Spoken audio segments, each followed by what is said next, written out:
Everyone, welcome to our study channel Advish classes. तो आज हम पढ़ेंगे साइंस सब्जेक्ट क्लास 6 से चैप्टर 2 कंपोनेंट्स ऑफ फूड। इसके मेन पॉइंट्स के बारे में आज हम जानेंगे। What do different food items contain, जो हमारे डिफरेंट जो फूड आइटम्स होते हैं उनमें क्या क्या होता है।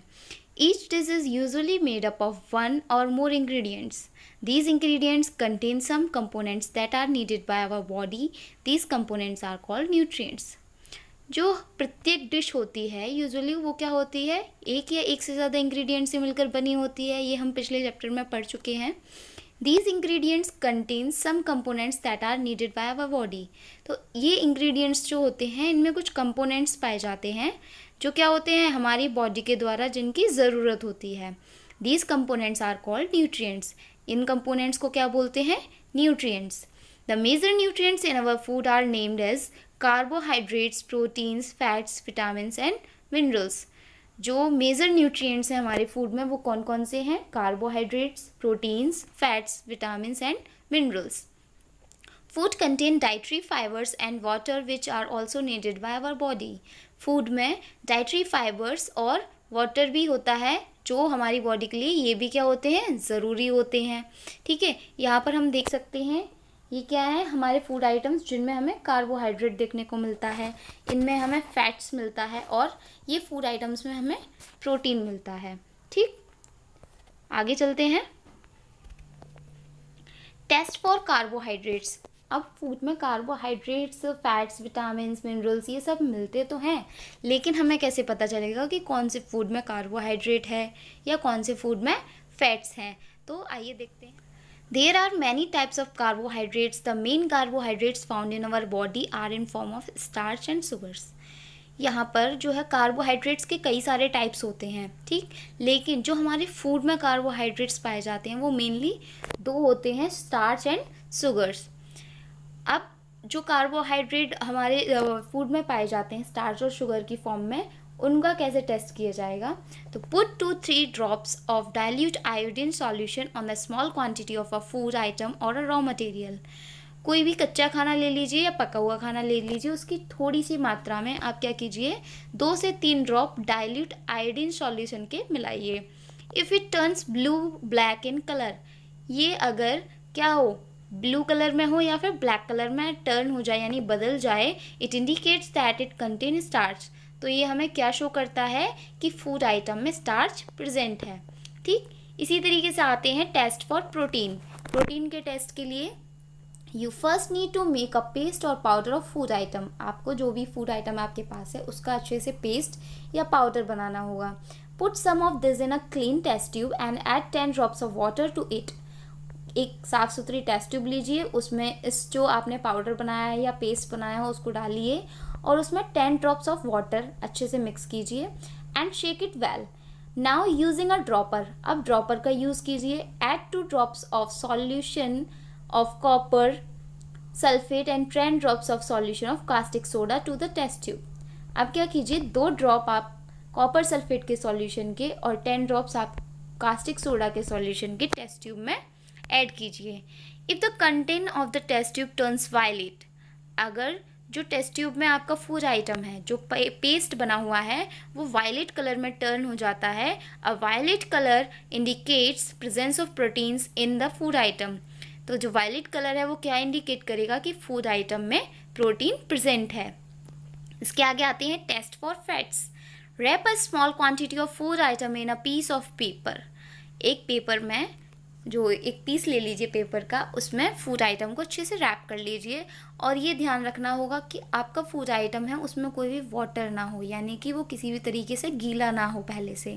ठीक है, एंड क्रश इट, और उसको अच्छे से क्रश कर लीजिए। If it have an oily patch, अगर पेपर खोलने पर आपको उस पेपर में ऑयली पैच यानी तेल के धब्बे से दिखाई देते हैं, and oily patch on paper show that food atom contain fat, तो वो ऑयली पैच क्या शो करते हैं कि आपके फूड आइटम में फैट प्रेजेंट है।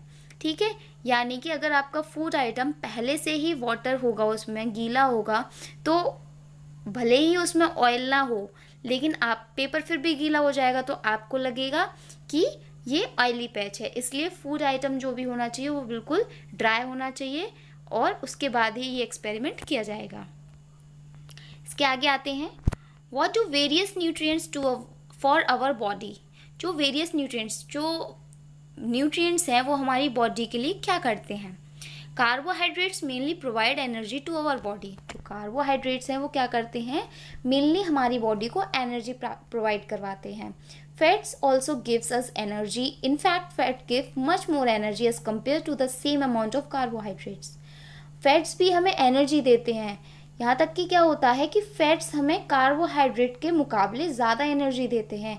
यानी कि अगर हम सेम अमाउंट में फूड आइटम लेते हैं, एक में कार्बोहाइड्रेट हो एक में फैट हो, तो जो फैट्स वाला फूड आइटम है वो हमें ज़्यादा एनर्जी देता है। Foods containing fats and carbohydrates are called energy giving foods. जो फूड्स में फैट्स और कार्बोहाइड्रेट्स प्रेजेंट होते हैं, इन फूड्स को क्या बोलते हैं, एनर्जी गिविंग फूड्स बोलते हैं। Proteins are needed for the growth and repair of our body. जो प्रोटीन्स हैं वो किसके लिए ज़रूरी होती है, हमारी बॉडी को रिपेयर करने के लिए और हमारी बॉडी की ग्रोथ के लिए ज़रूरी होती हैं। Food containing protein are often called body building food. जो फूड होते हैं जिनमें प्रोटीन्स होता है, जो फूड कंटेनिंग प्रोटीन्स होते हैं उनको हम क्या बोलते हैं, बॉडी बिल्डिंग फूड बोलते हैं। ठीक। Vitamins help in protecting our body against diseases. Vitamins also help in keeping our eyes, bones, teeth and gums healthy. जो विटामिन्स हैं वो क्या करते हैं, डिसीजेज के अगेंस्ट हमारी बॉडी को प्रोटेक्ट करते हैं, बीमारियों से हमें बचाते हैं। विटामिन्स क्या करते हैं, also help in keeping our eyes, bones, teeth and gums healthy. हमारी आँखें, हमारी हड्डियाँ, दांत और मसूड़ों को हेल्दी रखने में भी हेल्प करती हैं। Minerals are needed by our body in small amount. Minerals हमारी बॉडी में बहुत कम मात्रा में चाहिए होती है। Each one is essential for proper growth of body and to maintain good health.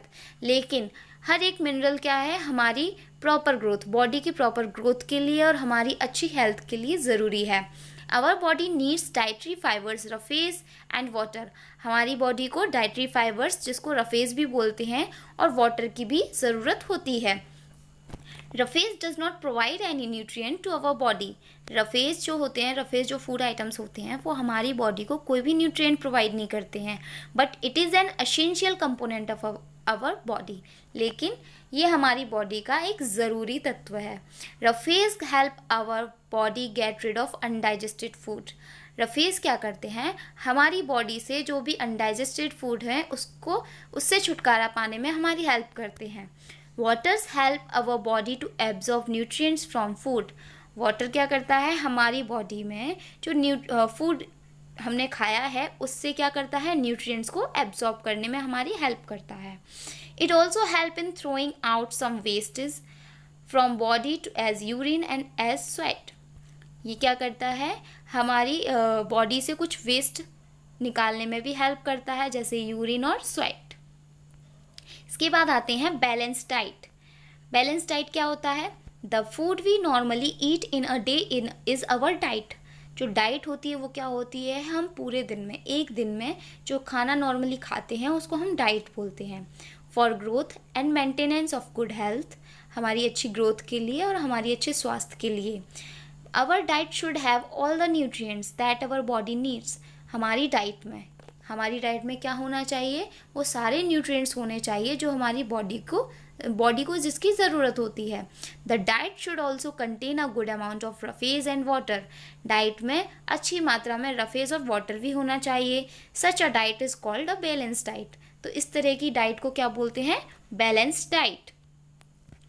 इसके आगे आते हैं डेफिशिएंसी डिसीजेस। डेफिशिएंसी डिसीजेस क्या होता है, a person may be getting enough food to eat. एक पर्सन के पास हो सकता है बहुत सारा खाना हो खाने के लिए, but sometimes the food may not contain a particular nutrient. लेकिन कभी कभी क्या होता है कि फूड में वो पर्टिकुलर न्यूट्रिएंट नहीं होते हैं। If this continues over a long period of time, और ऐसा ही बहुत समय तक कंटिन्यू होता रहे, लगातार होता रहे, द पर्सन में सफ़र फ्रॉम इट्स डेफिशिएंसी। तो पर्सन में उस न्यूट्रिएंट की क्या होने लगेगी, कमी होने लगेगी। माना जैसे हम डेली खाना खा रहे हैं लेकिन हम क्या कर रहे हैं, उसमें कार्बोहाइड्रेट की कमी है। मानिए हम ऐसा खाना खाते जा रहे हैं जिसमें और सारे न्यूट्रिएंट्स हैं लेकिन कार्बोहाइड्रेट्स नहीं है, और ऐसा काफ़ी समय तक हो रहा है, तो हमारे जो पर्सन है, जो हम हैं, हमें क्या किसकी डेफिशिएंसी होने लगेगी हमारी बॉडी में? कार्बोहाइड्रेट की डेफिशिएंसी होने लगेगी। डेफिशिएंसी ऑफ वन और मोर न्यूट्रिएंट्स कैन कॉज डिसीजेज और डिसऑर्डर्स इन अवर बॉडी। तो हमारी बॉडी में अगर एक या एक से ज़्यादा न्यूट्रिएंट्स की कमी होने लग रही है, डेफिशिएंसी हो रही है, तो हमारी बॉडी में क्या होने लगेंगी? डिसीजेज होने लगेंगे, डिसऑर्डर्स होने लगेंगे हमारी बॉडी में। Diseases that occurs due to lack of nutrients over a long period are called deficiency diseases. जो बीमारियां क्या होती हैं? बहुत समय तक होती हैं। किसकी वजह से? न्यूट्रिएंट्स की कमी की वजह से। तो ऐसे डिसीजेस को क्या बोलते हैं? Deficiency diseases. If the diet is deficient in both carbohydrates and proteins for a long period of time, अगर एक डाइट में कार्बोहाइड्रेट और प्रोटीन दोनों की ही कमी है बहुत समय तक, द ग्रोथ में स्टॉप कम्प्लीटली, तो जो ग्रोथ है वो बिल्कुल रुक जाएगी। Person become very lean and thin, जो पर्सन है वो बिल्कुल दुबला और पतला हो जाएगा। इसके आगे आते हैं, हम यहाँ पर देखेंगे कुछ विटामिन और मिनरल की कमी से कौन कौन सी डिसीजेज होती हैं और उनके सिम्टम्स क्या होते हैं। विटामिन और मिनरल। विटामिन ए की डेफिशिएंसी से कौन सा डिसीज़ होता है? लॉस ऑफ विज़न, यानी कि देखने में कमी। हमारी जो आई साइड होती है वो वीक होने लगती हैं। ठीक, सिम्टम्स क्या होते हैं? पुअर विज़न, यानी कि हमें अच्छे से नहीं दिखाई देता है। Loss of vision in darkness, या फिर हमें अंधेरे में दिखना बंद हो जाता है। विटामिन B1, इसकी वजह से कौन सी बीमारी होती है? बेरी। इसके सिम्टम्स है weak muscles and very little energy to work. इसमें क्या हो जाती है? हमारी मसल्स बहुत वीक होने लगती हैं और हमारे अंदर एनर्जी नहीं होती है, बहुत कम एनर्जी बचती है कार्य करने के लिए। विटामिन सी की वजह से होती है स्कर्वी होता है bleeding gums, wounds take longer time to heal. Bleeding gums मतलब मसूड़ों से खून आने लगता है, ठीक है, और जो घाव होते हैं वो बहुत समय लेते हैं अपना जो ठीक होने के लिए, बहुत समय लगता है घाव को भरने में। ठीक, इसके आगे आते हैं विटामिन डी की वजह से रिकेट्स होती है। रिकेट्स के सिम्टम्स हैं bones become soft and bent, हड्डियाँ कैसे हो जाती हैं? सॉफ्ट हो जाती हैं और वो मुड़ने लगती हैं। कैल्शियम की वजह से क्या होता है? बोन एंड टूथ डिके, यानी कि जो बोन्स होती हैं वो वीक होने लगती हैं, और टूथ डिके यानी कि दांत सड़ने लगते हैं। Weak bones and tooth decay, इसके सिम्टम्स भी यही हैं कि जो बोन्स हैं वो क्या होने, हड्डियाँ कमज़ोर होने लगती हैं, और दांत जो है हमारे ये भी दांत कमज़ोर होने लगते हैं, सड़ने लगते हैं। ठीक, आयोडीन की कमी से क्या होता है? गॉइटर के सिम्टम्स हैं glands in the neck appear swollen, जो हमारी नेक की ग्लैंड होती है वो क्या होने लगती है? सूजने लगती है, ऐसी लगती है हमें कि वो सूज रही है। या फिर मेंटल डिसेबिलिटी इन चिल्ड्रन में मेंटल डिसेबिलिटी देखने को मिलती है। आयरन की कमी से अनेमिया होता है, और अनेमिया के सिम्टम्स हैं वीकनेस। ठीक, तो ये चैप्टर हमारा यहीं फिनिश होता है। अगर आपने इससे पहले फर्स्ट चैप्टर की वीडियो नहीं देखी है तो आप डिस्क्रिप्शन बॉक्स में जाकर उसकी वीडियो देख सकते हैं, और अगर आपको फुल चैप्टर्स की वीडियोस चाहिए तो भी आप डिस्क्रिप्शन बॉक्स में जाकर लिंक देख सकते हैं। अगर आपको हमारा वीडियो अच्छा लगा हो तो लाइक, सब्सक्राइब, शेयर ज़रूर कीजिएगा, और हाँ, बेल आइकन को प्रेस ज़रूर कीजिएगा, जिससे आगे आने वाली वीडियोज़ की अपडेट आपको, नोटिफिकेशन आपको मिलता रहेगा। Thank you for watching.